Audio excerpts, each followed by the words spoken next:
and they were programming and trying to get things right. So we finally thought we had these routes correct. You know, a lot of the drivers were coming in, they were looking at them saying, no, Randy, this doesn't work, that doesn't work. Now remember, these are all new routes. So there wasn't a single driver that was going to be driving the same route that they've driven for the past whatever many years. You know, I mean, we have some drivers who've been driving for more than 20 years, and they're not driving the same route anymore. Okay, so it's brand new. So then we communicated with our public and said, here's the E-Link. Please go on and check your route. Please go on and check to make sure that the address is correct and that we've got it correct. And what happened was, we did that, and we got a flood of email and phone calls saying, you don't even have the right address. So Brandy went into a process and her team of fixing that. Day one arrived. We had some hiccups in the morning picking up kids, but the primary issue has not been picking up kids, it's been dropping them off. So we go to transport kids home. And what we discovered was at the high school and middle school, we had kids that walked out, so they never checked their E-Link to know what bus they were supposed to be on because it had changed. And we had kids that went out and said, oh, I rode bus 3 last year and I've ridden bus 3 for the last 10 years I've been in Streetsboro, so they got on bus 3. Bus 3 didn't even go through their neighborhood. So then one of the things that you heard about was a group of kids that were on a bus that had gotten on a bus they weren't supposed to be on. And the driver is taking them around and was quickly realizing that you kids can't get off here, you don't belong here. And the kids were insisting to get off. The driver is going to take them back to the garage so that we could figure it out, call parents, get them. And then several of the kids on the bus called 911 and reported to the police department that they'd been kidnapped and that they're not being permitted off the bus. And they were, and I'm not downplaying that there were kids that were scared, because they were scared. They thought they were on the bus that they were supposed to be on, but they weren't. The driver panicked. This driver's like, you know, you guys are supposed to be on this bus. I can't just let you off because then I'm responsible if I let you off the wrong stop. So this driver then continues the route. We get kids to where they need to. We take some of them back to the bus garage. We have lots of angry parents. Police department's calling me and yelling at me because kids and parents are calling 911. It was a mess. We quickly discovered what had happened. At the elementary level, on the same 2 days, day 1 and day 2, we had, unfortunately, we had folks that didn't go in and check that E-Link and check to see, make sure that the address was correct. And we actually had, I think it was a total of 4 kids, not the urban legend of hundreds of kids that we lost. There were 4 kids, elementary, which is bad, that were dropped off at their old address that they no longer lived at. Thankfully, neighbors grabbed those kids and they were fine. We never lost a single kid. Hear that. We didn't lose any kids. There were kids that their parents went in and signed up for surround care, but thought that they were just signing up for surround care because they might use it periodically during the year. Well, when it goes in and signs up for surround care, we made them a surround care tag and we sent them to surround care. So then parents are waiting at their stops day 1 and day 2. Where's my kid? He didn't get off the bus. Well, no, because you signed them up for surround care. So that was a flaw. Another critical flaw that we discovered, many parents signed their kids up for daycare and they didn't tell us. So we had the correct, they live on 9000 Kirby Lane and they ride bus 3 or bus whatever. And so we put that on their little sticker, they put it on their backpack, we marched them onto their bus, we dropped them off at 9000 Kirby Lane, and they were supposed to have gone to a daycare center. And when we talked to the majority of those parents, they're like, well, we told the daycare center, we just figured you knew, we just figured a bus would drop them off. That happened, I think, more than 20 people, 20 kids. So that was an issue. So it took a lot of time to unravel and fix all of that.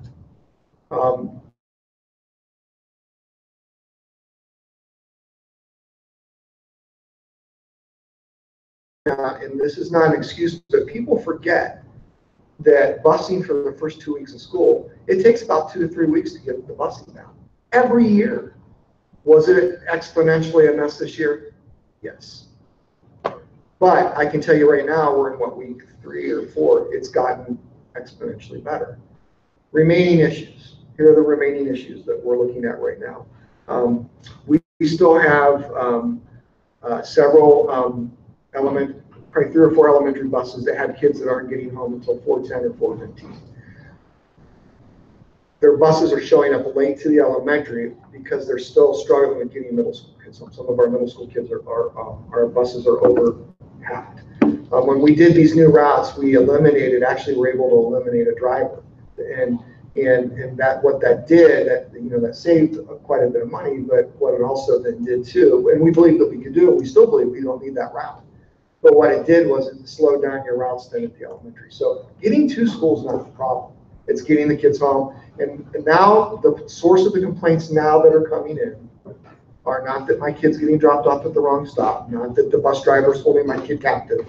It is they're getting home later than they're used to. And the second complaint that we're still receiving now is people don't like the fact that their bus stops were changed, because we now have primarily middle school and high school kids that are being asked to go to group stops, where before we stopped at every single driveway going down the road.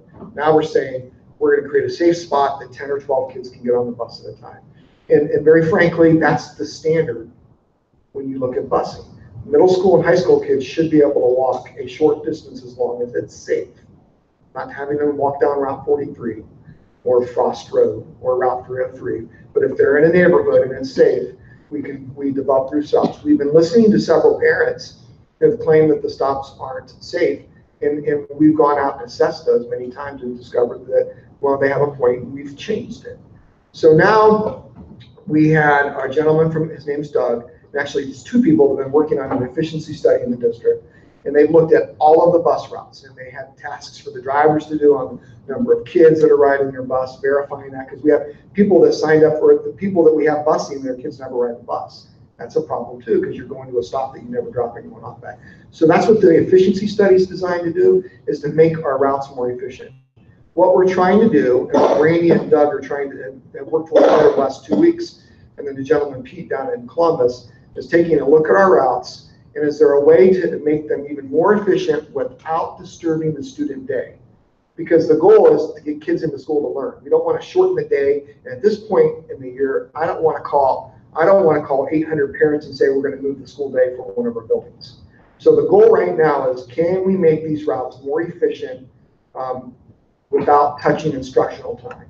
So the plan that Doug and Randy worked on, that I'm not going to present the plan, that I'm going to present it in concept that we've not done. So right now the reality is this: we have about 4 buses that are getting elementary kids home around that, between 3:50 and 4:10.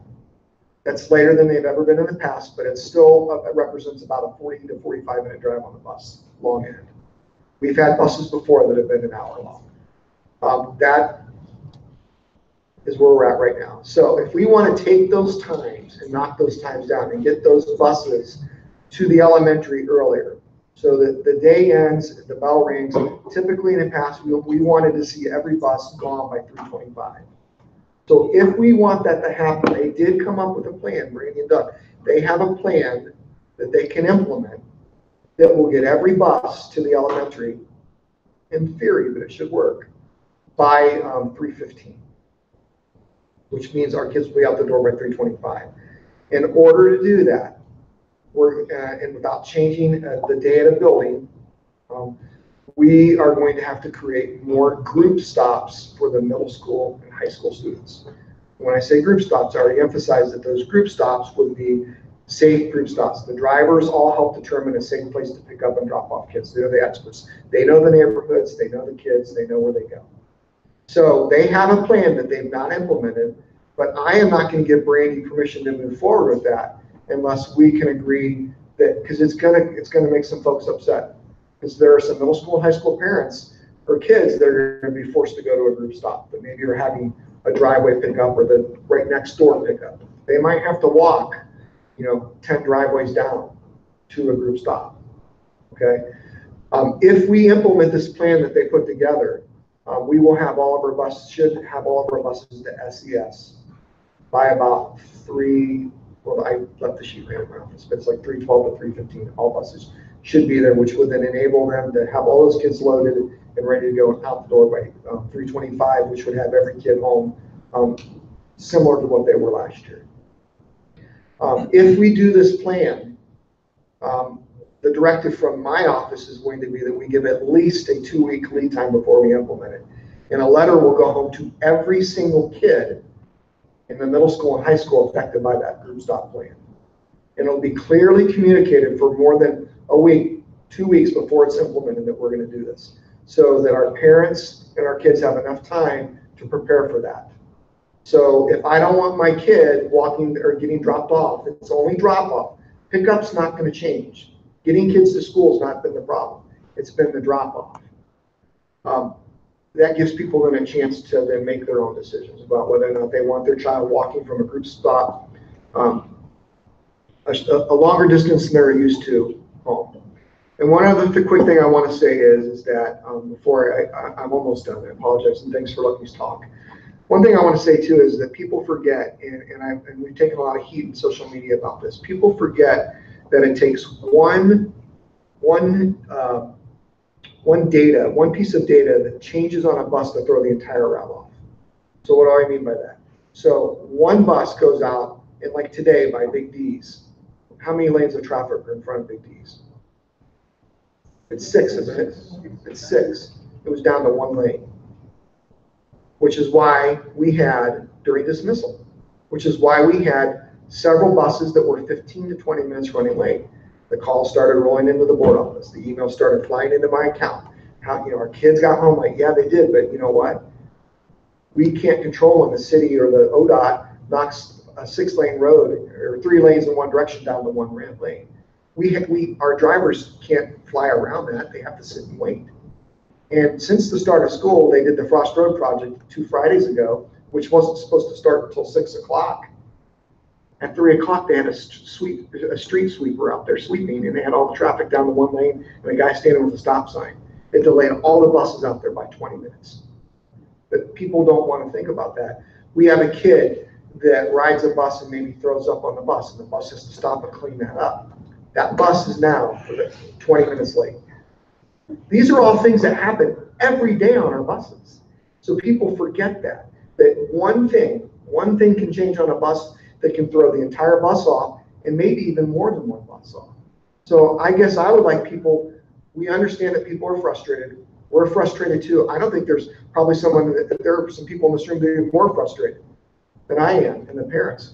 But we need people to be patient, communicate with us, and try to remember that we're trying to get your kid home safe in a timely manner, but life happens on the roads.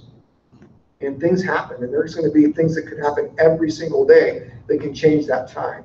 And then one of the, I thought was the best things about this new E-Link system, that had your bus stop and it had times for arrival and dismissal. That was the worst thing that we could have ever done. You want to know why? There wasn't a bus time on any bus list put on a door of any ever in this district. We had bus routes, and we kind of knew when they would arrive or not, and it would change. Now when Mike Dalbaugh's kid, it says on my little E-Link that he gets dropped off or picked up at 8:05 and dropped off at 3:27. Parents are sitting there waiting. Where's it at? It's 2 minutes after that when it said you're going to pick me up. It's 3 minutes after you dropped off. Well, I just explained to you why that might have changed. We could have had delays with our high school and middle school runs. We could have had a kid throw up. We could have had a car accident. We could have had a deluge come down where everyone had to slow down to 20 miles an hour. So that was another piece to all of this, is people were given times and we weren't able to honor those times, and people held those times as the gold standard. It says 8:25. Why aren't you here? Well, those were estimates. So this is an education process. Again, I'm going to say full disclosure, things were a mess. They've gotten better. We're working hard to make them better. And we've got a lot of people doing that. So I need, after you guys ask questions, I do need some guidance. Do I give Brandy the direction to move forward with the change that we think are going to get those elementary buses home? But it's going to require group stops, more group stops for our middle school and high school. We'll do a good job. We'll do a better job communicating at this time. We'll do about a 2-week lead time before we implement it. So I'm going to stop talking. Unless you have questions for me, and I'm going to open up the floor. I have just a couple of questions. Can it be implemented 1 bus at a time instead of all 4 at the same time to kind of mitigate the disruption. And I recall that high school kids having group stops for almost ever. Has that changed? There's more group stops, yes. And it's probably more so middle school that it's impacting than high school, because a lot of your high school kids end up driving. It's the middle school kids that don't have any other way to get to school. And I live on Cherokee, but you come down Shawnee, and that used to be the drop-off point, Shawnee and Cherokee, and all the kids would walk down that street. I mean, it was, Adina and Delaware down there. I mean, it's good distance for them to walk, but I mean, it's a safe area. I will tell you that we've had group stops in the past, but this district had more door-to-door pickup than any place I've ever been. And sometimes door-to-door will be 2 or 3 kids from like a driveway here, driveway here, driveway here to come to this. That's not really considered a group stop because you're only walking from here to the parking lot. But we've had more, in the past, we had more door-to-door drop-off. And it's only the drop-off that you're talking about changing. Only drop-off for middle school and high school. And this is so that we can get our buses to the elementary quicker, so that then the kids are leaving the elementary quicker. And then refreshing my memory, age of middle school now is starting what? 6th, 7th, and 8th. So 6th graders are what? 11, 12. I think if they're not walking great distances, it wouldn't be a problem. My street's more rural street. We've only had 2 stops. It's a dead-end street. There's only been 2 group stops on my street as long as I can remember. And I appreciate that Brandy came in and right away wanted to go to a new program. I think, talking about responsibility and not putting blame on anybody, but if we have a program that was not supported for the last 5 years, that program should have been replaced 5 years ago and get into something new. I'm in favor of the group stops, again, as long as people aren't walking great distances, especially with the winter coming up. But whenever there's changes, whenever there's anything implemented, there's not only responsibility of the district to communicate that out, which I think was done a lot. There's also responsibility for the parents, the families, to go online and check. When the instructions came out to check your child's link, I did. There was a problem. I emailed the transportation director. She fixed it. She gave me the information and said, "Here's your times." So the parents, the families that don't check their students' information, especially if you're new, your child's just getting into school. I can understand if you're not familiar with it, but those of us that have had students in the schools for so long, you should already know. And if you don't know, start asking. But I'm glad all that got worked out, and that everybody's moving forward and everybody came together to get these kids home safely. And I appreciate the fact too that the bus drivers didn't just say, "Okay, I'll let you off here. Find your own way home." I know our drivers are a heck of a lot more responsible than that, and I'm glad that they stuck to their guns. Unfortunately, kids today, some kids think that if I can't get my way, I'm calling 911. Bad idea. But I'm just glad that our drivers did what they did. Mike, thanks for explaining that. I know it took a long time. Thanks to the drivers for being here too. I'm sure you've been through a lot, so I'm sorry you've had to go through what you've had to go through. But I'm definitely all for group stops, Mike. I think it's a way to speed things up, and I think it'll work perfect. I don't know why we would even question it. I think it's a great idea myself, but we all did as kids, and we're still here. So the communication, you said you're going to send home a letter. That's fine. I would say if there's other ways to communicate, that's great too. I don't care if it means calling the parents at home, leaving a message, calling their cell phones and texting them, having people do it. Heck, I'd volunteer to help call. I don't care, but I would do multiple ways of communication to make sure that we don't miss anything. Okay. And I know it's been rough this past couple weeks, and like you said, a lot of our high schools have had issues. I've talked to people that I've worked with, and they've had issues as well in other schools, Kenston, Aurora. So I don't know if they were as extensive as ours, but we have new systems, so we have some reasons. But the main thing is that we fix it. Let's not complain about what happened and try to point blame on people. Find out the problem and fix it. That's what we have to do. So as long as we do that, Mike, I'm fine with everything.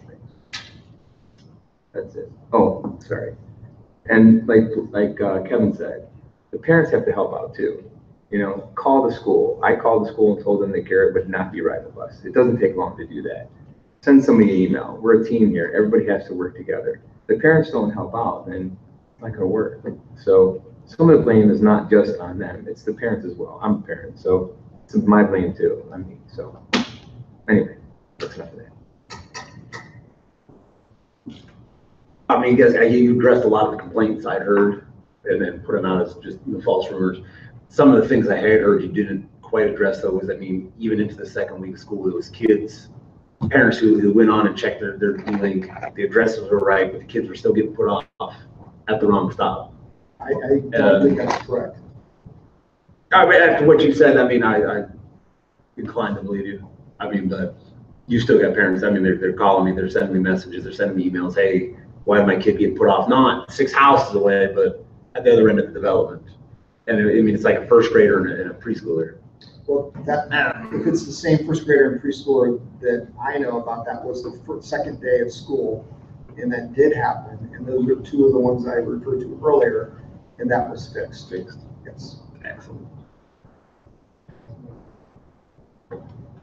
Communication though, I got a phone call about bus 6 being late one day because they sent out a robocall to the entire SES.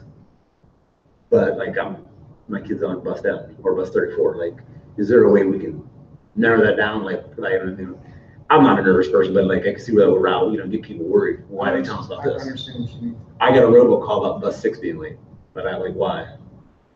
Well, there's no way in the system to break it down by bus, so we can't do that. And so, to answer that person's question, the bus was late.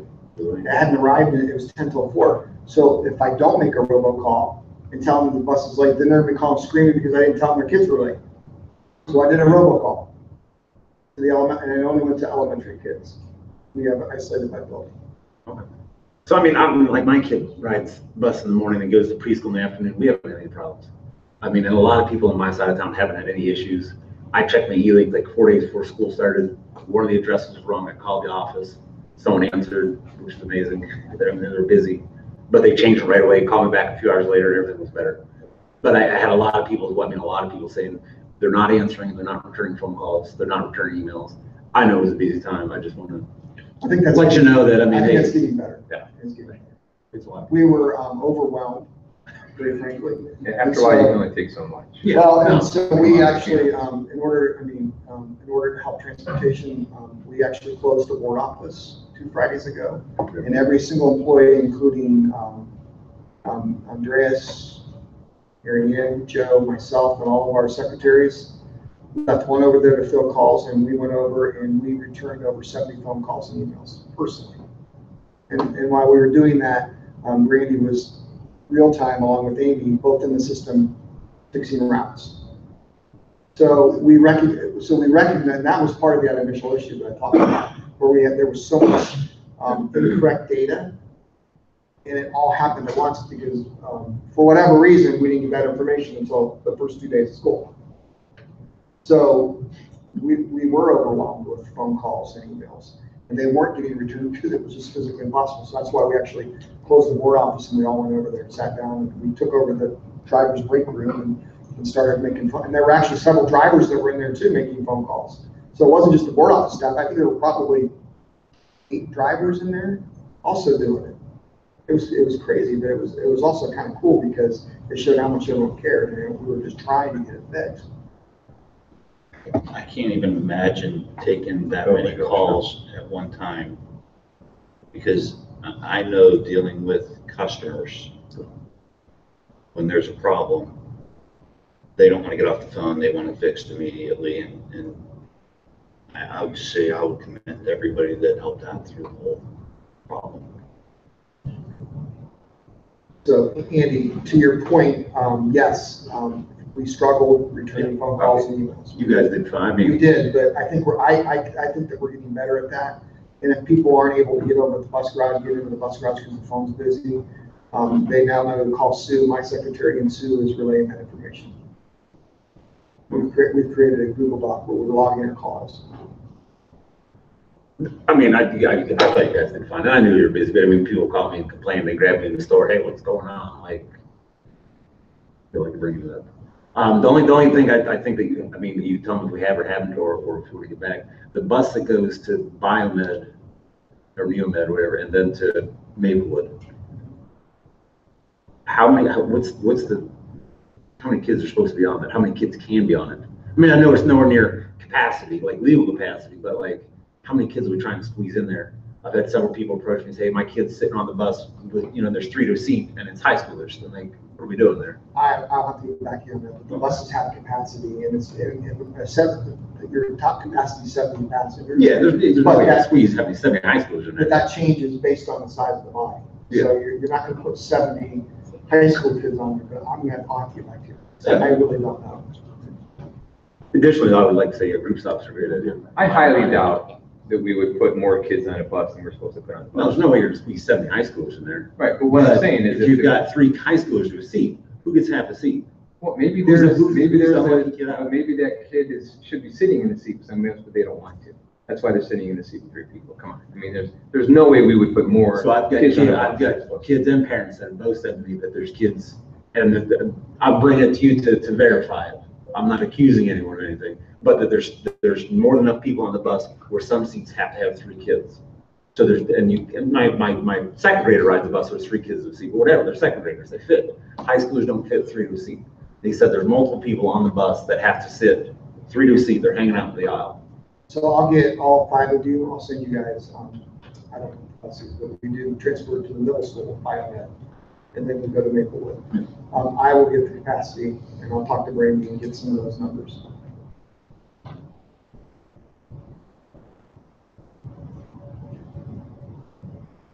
I don't want to come off like I'm being harder when it was crazy right off the bat. I mean, things happen, but I think we did a great job of cleaning it up. I just think, There's still work to do. There is still. And we're working hard. Just one other quick thing that I'm going to I will be bringing a recommendation to you folks next month. I've not finalized that. Our bus accident 2 years ago, we lost, we were finally had 5 spare buses, and our bus accident took basically 3 buses out of our fleet. And we've still not recovered from that.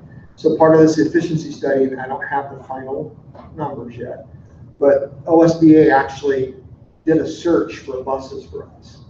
And they're making the recommendation that we lease to purchase, so that you can do more. So you lease it, but it's yours at the end of the lease. Lease purchase 4 buses. He found 2 mildly used with very few miles on it, and 2 new that are stock buses that so we can infuse 4 buses immediately into our fleet within the next month. We're hurting for buses. We have 2 spare buses, and I think one of them is broken down right now. I'm not even sure, but and the second piece that Randy's working on is that, very frankly, we're struggling to get people to be sub-drivers for us. And so that's another one of those anomalies that when you have, life happens and people get sick and family members get sick, and if you have 3 or 4 bus drivers that are out and you only have 2 drivers to cover, then that throws everything off. But I'm going to be bringing a recommendation to you next month to do, which we can do out of our PI dollars.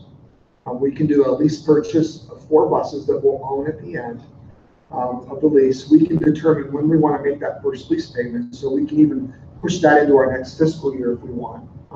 That's a recommendation he's making also, so that we can still, with this fiscal year, purchase our 2 buses like we're planning on. So now you're talking possibly up to 6 buses infusing into our fleet in the next 4 or 5 months. I'm going to make that recommendation that we move on that right away, because we are still hurting with functional buses.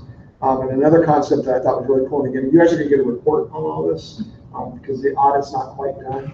Another concept that I'm going to ask you guys to start thinking about is that we have 12 newer buses that we purchased in the last 5 years, and the rest of them are more than 12 years old. What we should be doing as a district, this is a part of this efficiency study, is that you should get into a habit of trading in buses when they have an equity. So when you buy a bus, once it hits year 10, it costs about $5,000 a year to maintain it at year 10. And that's just doing, fixing things, engine components, rust, stringers, whatever. So a concept that this OSBA is really pushing out for districts to be more efficient is that you really should be taking a bus when they hit year 8. They still have equity in them. Trading them in while they have equity and get more money for them and going then into a new bus. You're leveraging equity, not waiting until the bus is 10, 11, 12, 15 years old, because you guys know that when we bought these new buses and traded them old, do you recall how much we've gotten for the buses that we've taken off the road? $500 to $1,000. So if you leverage your equity at 8 years, you're going to get a heck of a lot more than $500 to $1,000. And then you're also saving money because at year 10, it's about an average of $5,000 per bus per year to keep it on the road. So those are savings. So again, this is going to be a recommendation and report I'm going to give to all of you next month. And like I said, I'll do some legwork ahead of time. You guys are going to hear this for the first time at the next meeting, but I am going to start throwing some numbers at you. As soon as I have them, I'm going to meet with CJ, and he and I are going to see whether or not we can do this, which I think we can. And we're going to need to infuse some more buses into our fleet. One question on that. So you said you wanted to lease it to buy. Correct. It's called lease purchase. Right. So what if we buy it initially instead of leasing initially? Is it cheaper in the long run, Mike? Definitely cheaper. It is cheaper, but it's a significant cost.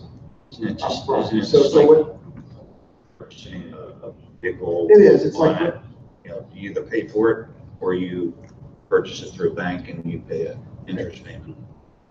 They're used buses. Right? there's the two that he found, were very mildly used. I don't have that definition for you, but he said they basically were used very little. They were probably leased by a district for a short period of time and turned back in.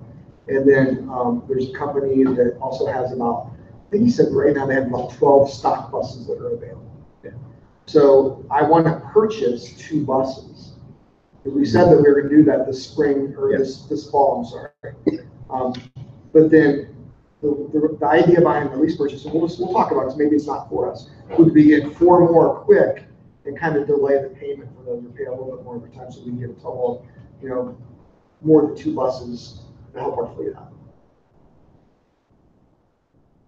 I promise I will get you guys, as soon as I have it, I'll get you guys the information via email so that we can start having that. You guys can have that information prior to the next work. Okay. Thanks, Mike. And I'm okay with getting buses traded in earlier. I don't think we should be holding on to buses for 15, 20 years because that's what you said, they break down and the money that we're going to get out of them. But our buses transport our students every day, 9 months and thousands of miles. It's not like my car where I might keep my vehicle for 20 years, but the buses can't, they can't do that anymore. And so I'm okay with that. I'll get you guys the information, and it's going to be part of that efficiency study that we're going to get. And I'll email that to you guys as soon as I have it. Okay. And I'll have all those recommendations. Yeah, I apologize it took so long on that, but I wanted to take enough time that you guys could hear everything that's happened and where we're at. I appreciate you doing that. Thanks, Mike. All right, so moving on, just very quickly, Andres, would you throw that 1-page strategic plan up on the screen, please? So last month I asked you guys to throw me some feedback, and I did get some feedback, and so we did. The other one was better. Yeah, let me go back. There we go. So we did modify the belief statements, and you can see those up there. Also, the vision, we wordsmithed it, but we wordsmithed a few portions. I'm not going to go into directly what we did, but I believe now we have, as far as our mission, our vision, our belief statements, and our goals, they're good. I like it. I think and I'm going to make the recommendation that we vote on that tonight. What I will tell you is this: I have this short version and the longer version of the strategic plan being read by a bunch of different people right now, and clean up the words. I'm asking you tonight to vote on those because the essence is not going to change. The goals are the same, the action steps are the same, the dates will be the same, but we are going to try and wordsmith and clean up some of the verbiage. So I'm hoping that you're comfortable with voting on the plan and tonight, so that we can get moving forward with creating some publications and getting it out there. So it is part of my superintendent's recommendations, but I wanted to throw that out there one last time to see if there's any feedback from you. That's fine to me when I read it. I think if you find one or two words that you change to have a better emphasis on a certain point, I don't think there's a problem with that. Yeah, I will not change the intent now of any of these goals and action steps. What you see.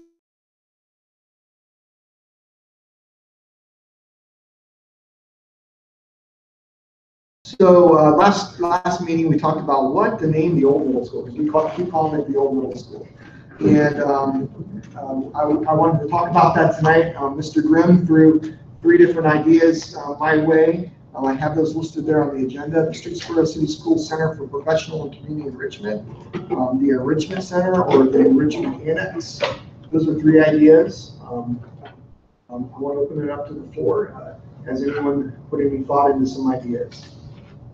You know, and again, the purpose of that building will be staff development. We're hoping to move some community programs into that. Also, it's a home now to our wrestling program, community and school wrestling program. And it's going to be a home to our baseball and softball teams for off-season fielding and hitting. So it's going to kind of be a community. It's going to be a school district. Our administrative team has a room in there now. We have a staff development room that we've already held at our first meetings. Ariane and her daughter were in there putting contact paper on doors, and the custodial crews painted a room for us. So it's now a staff development room. So we're starting to put some personality to it. So any other ideas aside from what Kevin said? I like the shortest one. But another idea is if you just keep calling it the old middle school, you just have to add the old to the current sign. Right. I think But the how about current, SCS Enrichment Annex? How about just SCS Annex, Annex, there you go. there we go. Streetsboro I like School that one too. Annex? That's how we already have it named internally. Oh. Resource I calendar. like that one. Yeah, Streetsboro, SCS Annex. SCS Annex. if they can't figure out what the SCS is. All right, so I'm gonna, so are you guys okay with that? SCS Annex? All right, so what we'll do then is I will call John Chaskowski at the city and get the process done, because we actually have to go before, I'll have to go before planning and zoning to ask them if we can change the name and put a sign up on the door. So I'll have Dave Clark take down the What did you say? current letters and we'll look to make a sign. But we can't, even though there's already a sign there, if we take that down, we have to have the new sign approved. Can Maplewood make the sign or no? I'll ask, I'll find out, probably. Can you just save the letters that you take and rearrange them? What if the letter has- You need an X. You Has to need an get put up and X. say SCS Annex. It's funny, there's someone in the room, found some old letters and he brought them into my office. Said, if we just move this letter here and this letter here, we can. You should bring your letters in. Word jumble. I don't think- An I- anagram contest. Well, we tried it last month. It didn't work out. But I don't think it says middle school anymore, but I could be wrong. I'll have to double check. Oh, it does? Well, it won't tomorrow then. We solved that problem. It says Streetsboro, but no middle school. That'll say streets. All right, so I'll start the process then, petitioning the city to rename it the SCS Annex. No, officially it's the Streetsboro City Schools Annex, but on the building, it just save those letters. And what I think I'll do, rather than doing the 3D letters, we'll probably do a nice sign with a rocket label on it. So it can be taken down easily when if you have to use it in the school building again. All right, and then my final item, and again, I apologize for taking so long today, but my final item is actually one I'm excited about. So our baseball and softball fields are nearing completion. The seeding and fertilizer is done. Maplewood is showing up here within the next couple of weeks to build the press boxes. It'll be a 2-story press box on top with concession stand on the bottom. And so I'm excited to present to you, and you guys are going to vote on this. We would like to dedicate these fields to our veterans.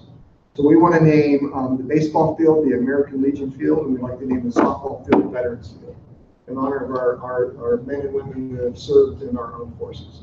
So I wanted to throw that out to you during my discussion, because if there's any, if we want more discussion and I need to pull the vote off the agenda, we can do that. But They were excited when we met with them and asked if they were interested. We met with both groups and they were ecstatic. They're going to purchase and place flagpoles for us on both fields. And we want to honor them during our Veterans Night football game, which is not next home game, but the following home game. We'll actually, if you approve it, we're going to formally present to our community the naming of these two fields and have members from both organizations there to present that to. It's a great idea. No better way to honor the veterans that we have. We love the idea. It's great. Better, and I appreciate that. It's really cool to do. So it's great. Excellent idea.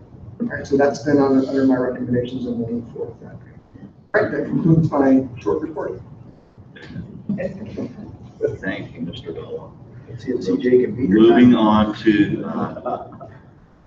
treasurer's report. Okay, attached, and Andreas will put it on the screen, Here we go. is a general fund review. It just kind of shows the health of the general fund over historical times. We can see the general fund currently from last fiscal year in July is down about 1.85 million. This is obviously due to increase in costs like benefits, things of that nature, but then also loss of revenue like TPP and things like that that we've discussed. So my plan is to continue to give you updates on the health of this fund every month in a similar fashion. Maybe I'll be able to add a little to it, but just wanted some feedback on that from you and trying to navigate through what you'd like to see. Because since I've been here, there hasn't been any treasurer's report. When was the last time we received taxes? We get them in January and July, typically if we request the advance. And is July's reflected in this? I'd have to check the receipts, but I would assume so. Good to get this on a monthly basis, thank you. No problem.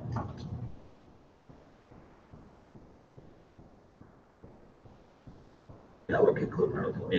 I will just add one thing, it does show the need for the levy that's coming up in November. Correct.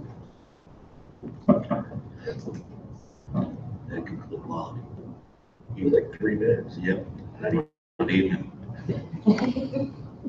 Just gotta make sure I'm on step out. That was all good information from the Thank you. superintendent tonight. Thank you. Moving on to board reports. Mrs. Ballard. There's a PTA meeting last night and there was a presentation from the levy chair at the meeting discussing the 7.5 mil levy. And the next PTA meeting is in November, general membership meeting. Thank you, Ms. Ballard. Moving on, Mr. Gibson. Yeah, the levy committee, if anyone wants to get involved or wants to spread the word, they're meeting every Thursday at 6 p.m. at the Starbucks over in Target. They're not getting a lot of people showing up. It's an awkward time for me, so I can't make it, but they're looking for people looking to get the word out. They're working on a fundraiser or two to get some money together to purchase signs and pamphlets and whatnot, and planning on setting up information booths at several of the home games to inform everyone of the choices that we have. That's all I have. Thank you, Mr. Gibson. Mr. Grimm. A few things, kind of city band stuff combined here. First of all, the next 2 phases of the Meadowview Estates plan has been approved by the city. This will bring an additional 100 homes to the neighborhood. Once completed, the entire development will see around 500 plus homes total. Since that development started around 10 years ago, the city has seen an increase of 253 homes in the community, which of course translates to more students in our schools. And we see those numbers periodically going up. We're about 23. It'll keep going. They're still building.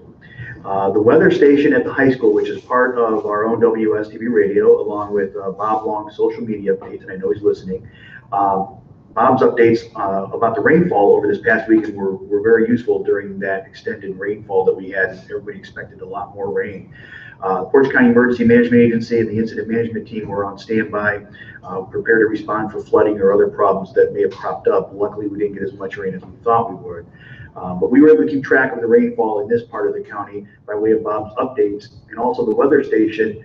If you use the Weather Underground app, you can get the readings from that station. It's WSTV Radio on a 24-hour basis. But it's useful to us, to me especially, to see daily conditions throughout the year, so that for planning daily activities, and it also is helpful in emergency responses that maybe some people don't realize, but it's just something else that is beneficial to emergency response. Over the past several years, the Streetsboro High School Band has provided one or more trumpeters to play taps at the fire department's annual 9/11 ceremony that we have every year. Both of my sons play trumpet. They've also participated. This year, Jackie Beaver and Emily Esperson played echo taps, where one person plays taps and the second person echoes part of it. And they do that at our home football games as well. As expected, these ladies did a wonderful job. As I explained to them, they may think that they have a small part in this ceremony. They stood there during the entire ceremony, and at the end they played taps. But as I explained to them, it was a very important part. In reality, we don't strive for perfection in the ceremony overall. We plan it out.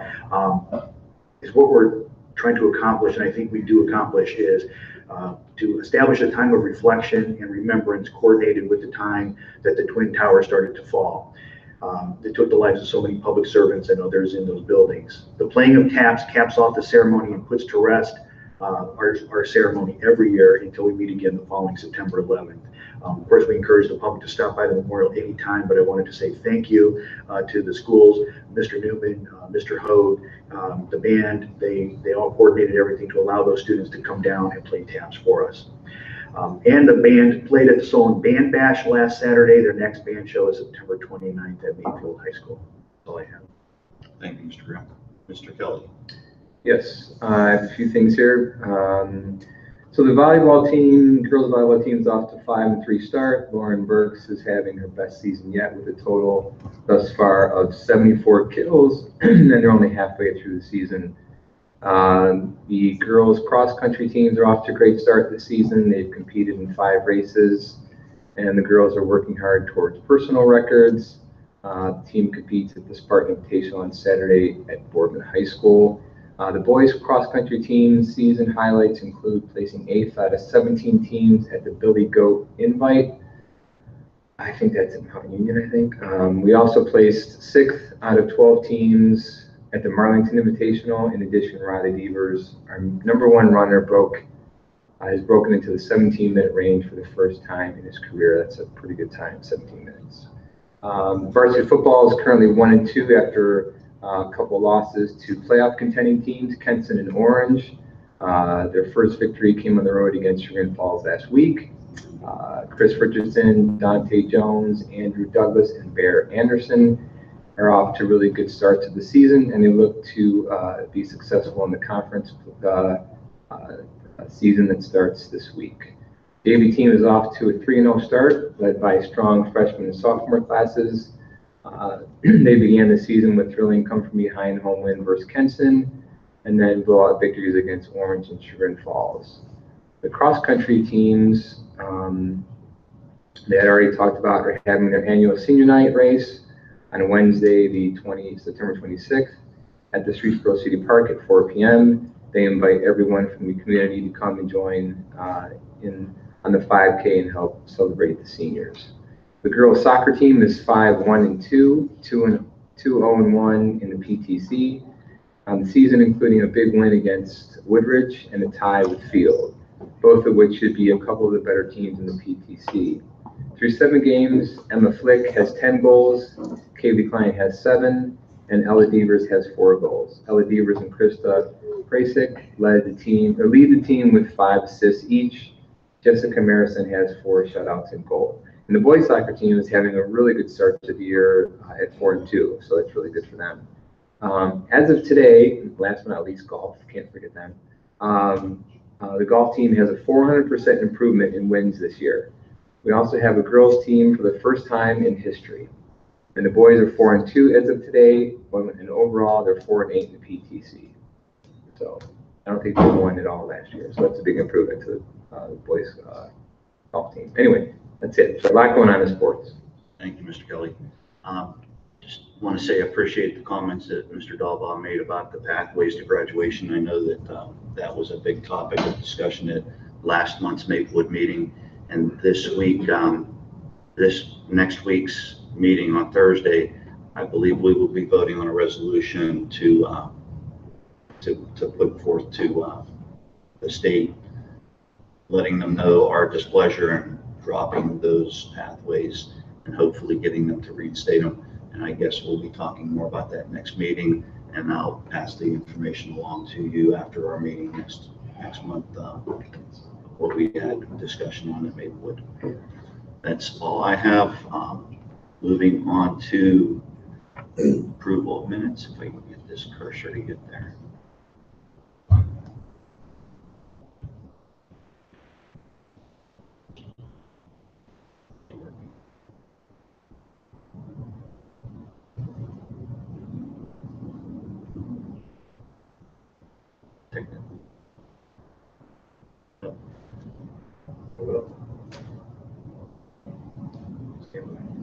Minor difficulty to somewhere else. One more. Approval minutes. No.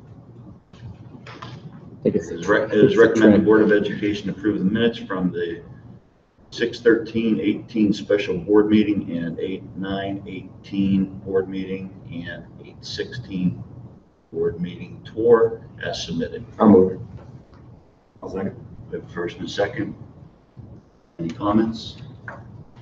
Please call the roll. Mr. Kelly? Yes. Mr. Gibson? Yes. Mr. Violi? Yes. Mrs. Baba? Yes. Mr. Grimm? Yes.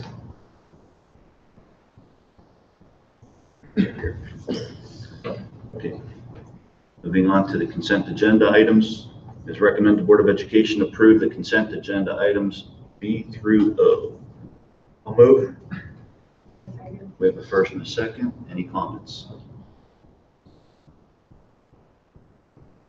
Just take a look at the donations on the page. There was numerous donations made to the Educational Foundation, and then looks like the middle school for PBIS T-shirts. Pretty sizable one, $1,500 from Jared Wolf. Just want to say thank you for that. Please call the roll. Mr. Grimm? Yes. Mrs. Baba? Yes. Mr. Violi? Yes. Mr. Kelly?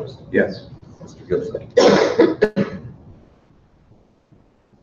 Motion carried. Moving on to superintendent's recommendations. Yes, I have three. Item A, it is recommended the Board of Education approve the naming of the baseball field, American Legion Field, and the softball field, Veterans Field. I'll move. Second. First and second. Comments? Please call the roll. Mrs. Baba? Yes. Mr. Kelly? Yes. Mr. Violi? Yes. Mr. Gibson? Yes. Mr. Grimm? Absolutely yes. Motion carried. Thank you. Item B, it's recommended the Board of Education approve the 5-year strategic plan from the years 2018 through 2023. I'll move. Second? First and second. Comments? Please call the roll. Mrs. Baba? Yes. Mr. Grimm? Yes. Mr. Violi? Yes. Mr. Kelly? Yes. Mr. Gibson? Yes. Motion carried. And then item C, it is recommended the Board of Education ratify the OSBA Transportation Services Consulting Contract and OSBA Services Agreement as shown in the attachment. Move. I'll second. First and second. Yes, so this is the efficiency study, and then we'll, after that's completed, we're gonna, I'm making a recommendation that we do a complete operations study, just to kind of, we're gonna just take a look at our entire operation, and then what that'll do is will give us recommendations about our entire operation and how to improve it. Please call the roll. Mr. Kelly? Yes. Mr. Grimm? Yes. Mr. Violi? Yes. Mrs. Baba? Abstain. Mr. Gibson? Yes. Motion carried. That concludes my recommendations. Thank you, Mr. Galva. Moving on to the treasurer's recommendations. It is recommended the Board of Education approve the following return on advances as listed. These are just advances in place of the end of the fiscal year and are now being returned to the general fund. I'll move. I'll second. First and second. Any other comments? Please call a roll. Mr. Grimm? Yes. Mrs. Baba? Yes. Mr. Violi? Yes. Mr. Kelly? Yes. Mr. Gibson? Motion carried. It is recommended the Board of Education approve permanent appropriations for fiscal year 2019 and estimated resources will be adjusted as needed for permanent appropriations. I'll move. I'll second. First and second, any comments? These are our permanent appropriations for the year. You approved temporaries in July, so we're kind of sharing those up. We'll probably amend them a few times as the year goes on based on some things. So we just need to have this done in place. Please call the roll. Mr. Kelly? Yes. Mr. Violi? Yes. Mrs. Bell? Yes. Mr. Gibson? Yes. Mr. Grimm? Yes. Motion carried. That concludes my recommendation. And moving on, any new business? Yes. Stop me if I'm not allowed to go here, Brian, if you will. I was at the recent city council meeting and they discussed in open session, having a group of them with the mayor. Would like to meet with a group of us and Mr. Nava to discuss figuring out this lawsuit. As opposed to just continuing on piling of legal fees on both sides. So I would like to discuss or get a consensus amongst us what we would think about that. If they said, hey, if they call us up and said, hey, we want to do this, are we willing to meet in the middle of them on this, or what are we willing to do? I think that should be something. That's why I don't know if it's something we can I don't- discuss here, if that's If why I brought it up. you're talking about a lawsuit in open session, I don't think that's appropriate. I think that should be handled through our legal team. That's why I brought it. They brought it up in open session to discuss, and then they left inconclusively, and then went to executive session to discuss a lawsuit. So I'm sure it got finished there, but that's why I didn't know if it was okay to bring it up here, if it's Yeah, but something we we should should discuss. discuss that here. Okay. Open session. That's fine. That's why I just want to make sure. I meant to grab you before. Thanks. And you need to know before we go into open session, go into executive session, we can only discuss what is listed in our reason for going into executive session. So if you haven't told, That's how I was Put moving, that's that- fine with me, if we you can make can't- sure we get it that on there that we're discussing. Actually, we can't because we don't have an attorney present, so you can't talk about pending litigation unless you have an attorney present. and their attorney is a part of their city, so he's always there. Yeah, he's always there. Ours isn't. Any old business? Hearing none. Moving on to executive session. It is recommended the Board of Education enter into executive session to consider the discipline of a public employee or official, to confer with an attorney or the public body concerning disputes involving the public body that are the subject of pending or imminent court action, and to discuss details relative to security arrangements and emergency response protocols for a public body or a public office with possible action to follow.